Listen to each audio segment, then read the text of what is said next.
Terima kasih pemirsa Anda masih menyaksikan Kominfo Newsroom. Kita ke informasi selanjutnya.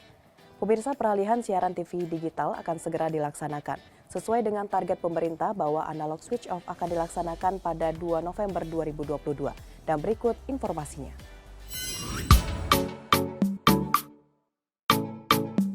Semakin cepatnya dunia digital mendorong pemerintah untuk akselerasi transformasi digital dengan kemudahan membangun infrastruktur yang bisa dimanfaatkan secara adil dan dapat memperkuat pertumbuhan ekonomi nasional. Berkaitan dengan penyediaan infrastruktur digital, salah satu bagian penting adalah kebijakan analog switch off yang ditargetkan selesai pada tahun 2022. Pelaksanaan teknis atau penghentian ASO atau digitalisasi penyiaran diatur melalui ketentuan 5 tahapan ASO sesuai dengan amanat Undang-Undang Nomor 11 Tahun 2020 tentang Cipta Kerja beserta peraturan Presiden dan peraturan Menteri yang di dalamnya paling lambat harus dilakukan pada bulan November 2022.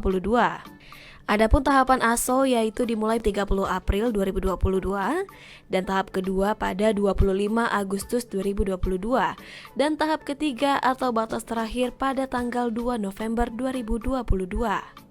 Dengan semakinnya terinformasinya mengenai TV digital ini, maka masyarakat dapat memanfaatkan berupa kualitas gambar dengan resolusi tinggi dan suara yang lebih jernih. Selain itu, akan lebih banyak pilihan saluran televisi yang bisa dinikmati. Semua manfaat tersebut akan dinikmati masyarakat secara gratis karena proses digitalisasi penyiaran dilakukan pada penyiaran tetap tidak berbayar atau free to air. Lebih dari itu, untuk mendongkrak tumbuhnya kanal-kanal baru dengan ragam variasi program. Undang-Undang Cipta Kerja telah menembus kebuntuan regulasi pada bidang penyiaran yang telah belasan tahun tidak terrealisasi, yaitu dengan terrealisasinya dasar hukum migrasi penyiaran TV analog ke digital dan kepastian tingkat waktu analog switch off atau ASO.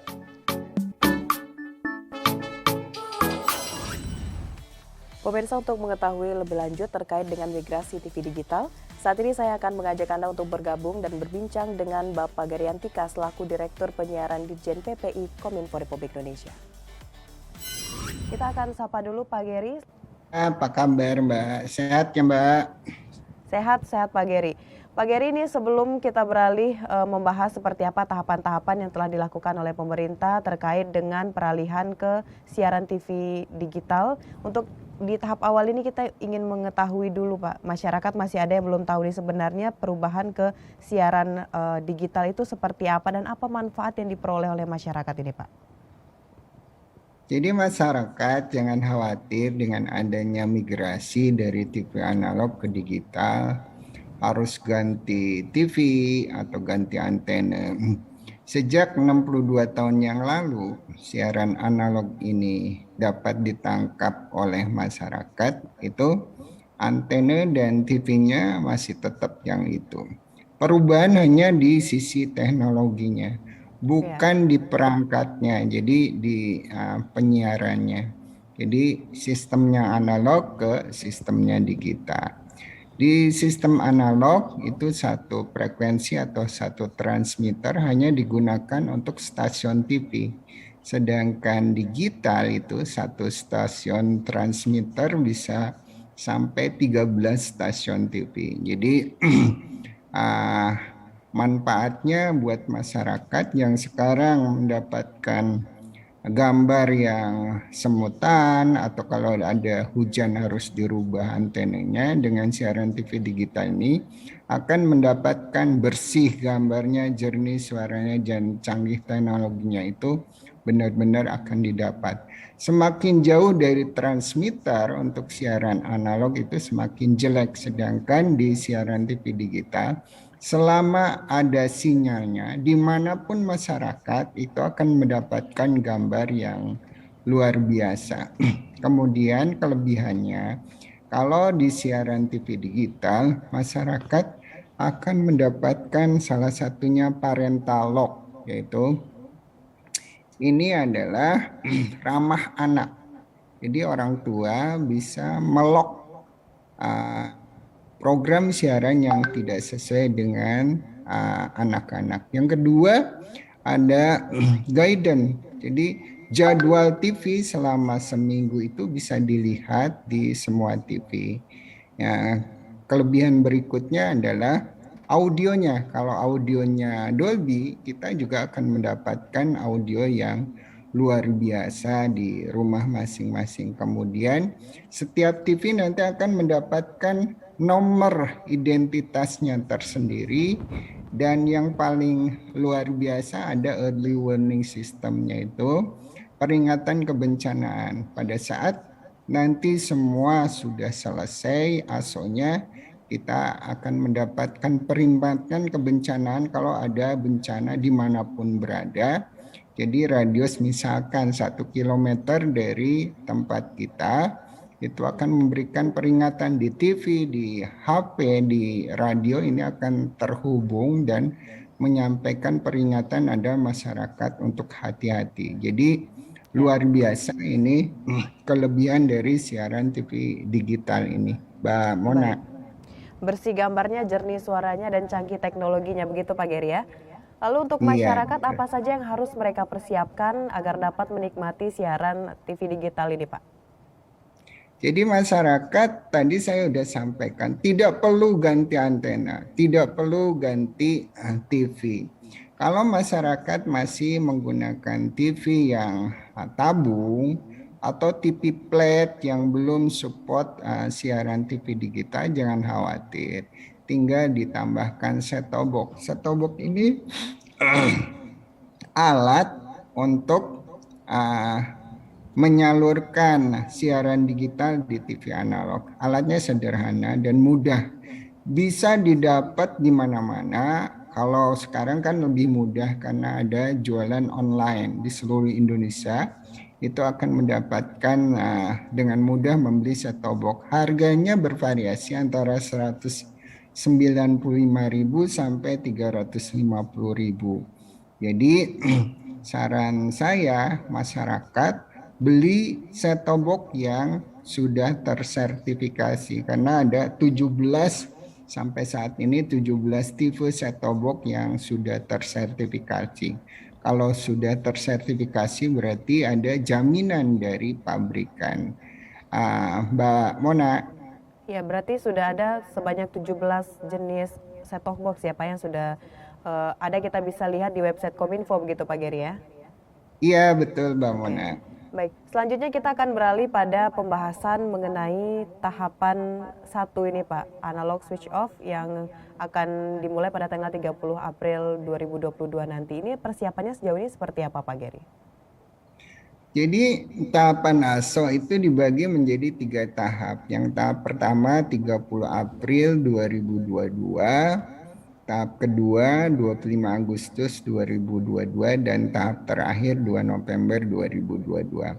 Secara umum untuk tahap 1 infrastrukturnya udah selesai semua 100%. Tahap kedua lebih dari 50% dan tahap ketiga hampir sama. Jadi intinya untuk infrastruktur swasta di seluruh Indonesia udah siap semua. Sisanya di TVRI, karena TVRI ini harus membangun daerah-daerah terpencil.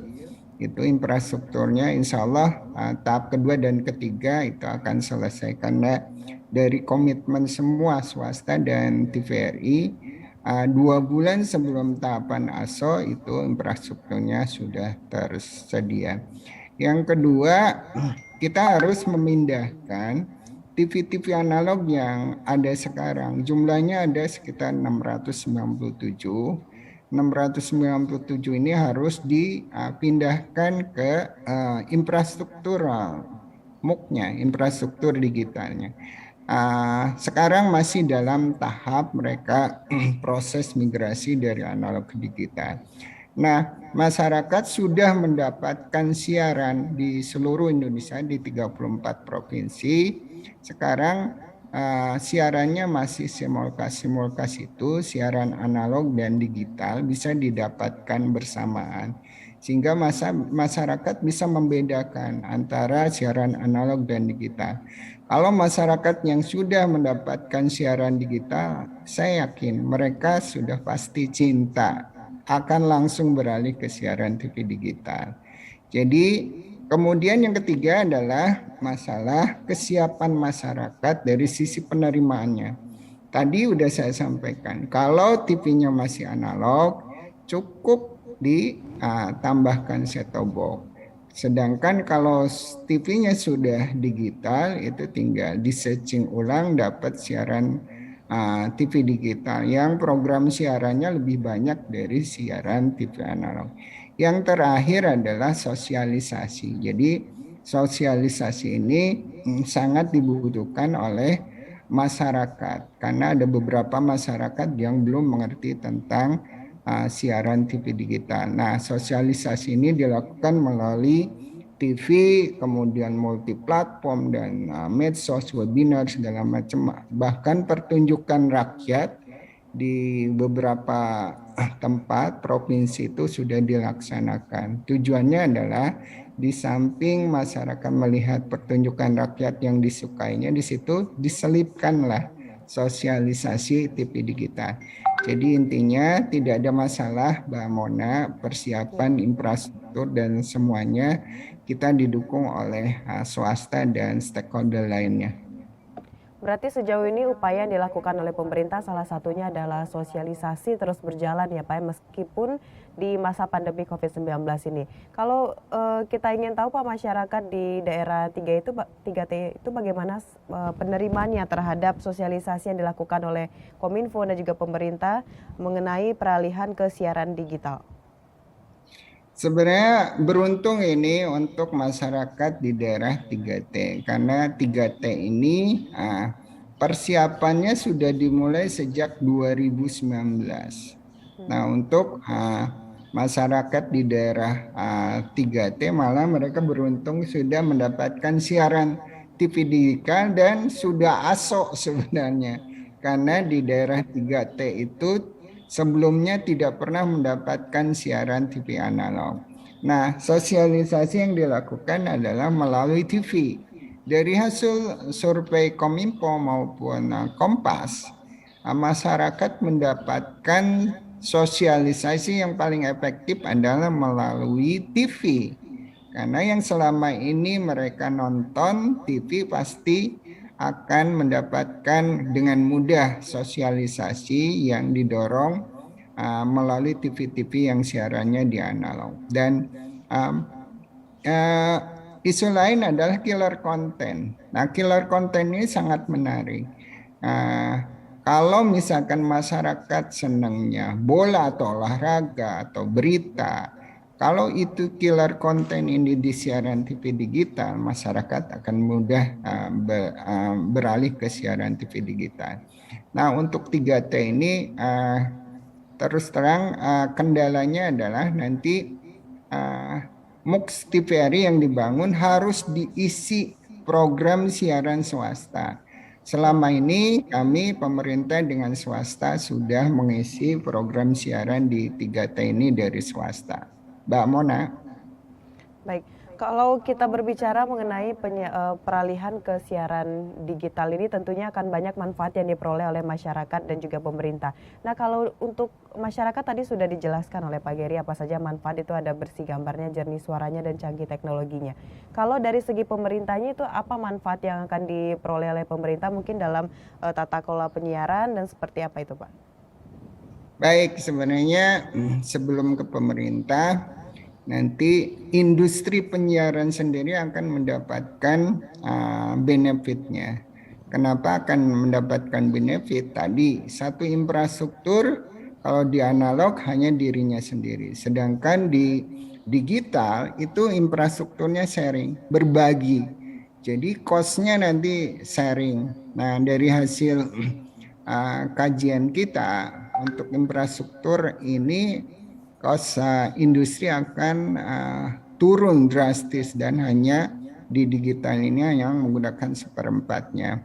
Yang kedua, nanti dari hasil migrasi analog ke digital ini akan bukan hanya sekedar mindahin dari siaran analog ke digital, tapi akan mendapatkan efisiensi frekuensi yang luar biasa. Ada sekitar 112 megahertz, efisiensi frekuensi. Nah, frekuensi yang 700 ini digunakan untuk apa? Untuk internet kecepatan tinggi. Dan kita ingin membebaskan semua masyarakat di seluruh Indonesia agar mendapatkan internet dengan kecepatan tinggi. Ada sekitar 12.500 desa sekarang yang belum mempunyai internet. Dan kadang-kadang internetnya juga yang sekarang kurang stabil. Nah, insya Allah nanti setelah ASO mendapatkan siaran internet yang kecepatan tinggi. Internet ini sangat dibutuhkan oleh kita dalam rangka COVID ini. Kelihatan kita kerja di rumah, masyarakat, pelajar, semua jual beli melalui internet. Jadi seluruh Indonesia, masyarakat Indonesia akan mendapatkan support internet kecepatan tinggi ini untuk ekonomi digital. Kemudian dari hasil kajian Boston Consultant Group yang kerjasama dengan Kominfo, ada dalam waktu 6 tahun ya setelah ASO itu ada sekitar 118.000 bisnis baru. Kalau bisnis baru berarti ada lowongan kerja baru sekitar 223.000 lowongan kerja baru. Dan untuk pendapatan buat negara ini untuk perkiraan sekitar 10 triliun per bulan. Ini kan luar biasa untuk membangun infrastruktur. Dan masyarakat nanti akan mendapatkan kesempatan untuk berbisnis dimanapun juga. Seperti itu Mbak Mona. Baik, mungkin terakhir Pak Geri, kita juga minta himbauan dari Pak Geri kepada masyarakat untuk bersama-sama mari kita beralih ke siaran digital nih, silakan Pak. Iya, sekali lagi saya menghimbau masyarakat Indonesia dimanapun mereka berada, tidak perlu nunggu sampai 2 November 2022. Sejak sekarang masyarakat Indonesia sudah bisa mendapatkan siaran TV digital, bersih gambarnya, jernih suaranya, dan canggih teknologinya. Ayo beralih ke siaran TV digital dari sekarang juga. Baik, terima kasih Pak Geri Antika sudah memberikan pengetahuan kita semuanya mengenai manfaat untuk beralih ke siaran digital ini dan juga bagaimana persiapan dari pemerintah sebelum tanggal 2 November 2022 nantinya. Baik, terima kasih Pak Geri, salam sehat. Terima kasih Mbak Mona, salam sehat, jaga kesehatan terus dan protokol kesehatannya dijaga terus ya. Pemirsa, itulah dialog kita dengan Bapak Geri Antika selaku Dirjen PPI Kominfo Republik Indonesia, dan setelah ini pemirsa kami akan kembali dengan berbagai informasi lainnya tetap di Kominfo Newsroom.